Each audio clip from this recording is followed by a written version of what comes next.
എറണാകുളം അങ്കമാലി അതിരൂപതയിലെ 4 വിമത വൈദികർക്കെതിരെ നടപടി. ഇവരെ നിലവിലുണ്ടായിരുന്ന ചുമതലകളിൽ നിന്ന് നീക്കി. വിശദാംശങ്ങളുമായി തിയോഫിൻ ചേരുകയാണ്. തിയോഫിൻ, ഇതിൻ്റെ കൂടുതൽ വിശദാംശങ്ങൾ എന്തൊക്കെയാണ്? ഇതൊരു കൂട്ട നടപടിയാണ് വൈദികർക്കെതിരെ. 4 വൈദികർക്കെതിരെയാണ് ഇപ്പോൾ നടപടി ഉണ്ടായിരിക്കുന്നത്. ഈ 4 പേരെയും ചുമതലകളിൽ നിന്ന് നീക്കിയിട്ടുണ്ട്.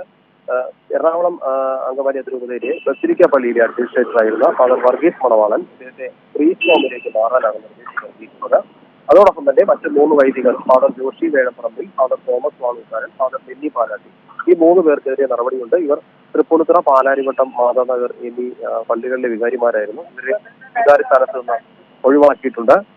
3 പേരെയും വിമത പ്രവർത്തനം ആരോപിച്ചാണ് നീക്കം ചെയ്തിട്ടുള്ളത്. അതോടൊപ്പം തന്നെ ഈ നേരത്തെ ഏകീകൃത കുർബാന അർപ്പിക്കുന്നതുമായി ബന്ധപ്പെട്ട് കർശന നിർദ്ദേശം അതിരൂപതയുടെ അഡ്മിനിസ്ട്രേറ്ററുടെ ഭാഗത്തു നിന്നുണ്ടായിരുന്നു. ഇതുകൂടി ചൂണ്ടിക്കാണിച്ചുകൊണ്ടാണ്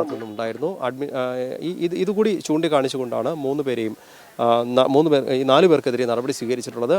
ഈ ബസിലിക്ക അഡ്മിനിസ്ട്രേറ്ററെ ഈ സ്ഥാനത്ത് നിന്ന് മാറ്റിയതിന് പ്രധാന കാരണം ചൂണ്ടിക്കാണിക്കുന്നത് സിനഡ് നിർദ്ദേശിച്ച കുർബാന അർപ്പിക്കുന്നതിൽ അദ്ദേഹത്തിൻ്റെ ഭാഗത്തുനിന്ന് വീഴ്ചയുണ്ടായി, അതിതുവരെ നിർദ്ദേശപ്രകാരം സാധ്യമായിട്ടില്ല എന്നുകൂടി ചൂണ്ടിക്കാണിച്ചുകൊണ്ടാണ് നടപടിയെടുത്തിരിക്കുന്നത്. ശരത്, ശരി, വളരെ പ്രധാനപ്പെട്ട ഒരു പുതിയ വിവരമാണ്. വിമത വൈദികർക്കെതിരെ അച്ചടക്ക നടപടി എന്നുള്ളതാണ് വന്നിട്ടുള്ള വിവരം. തിയോഫിനാണ് അതിൻ്റെ വിശദാംശങ്ങൾ നൽകിയത്.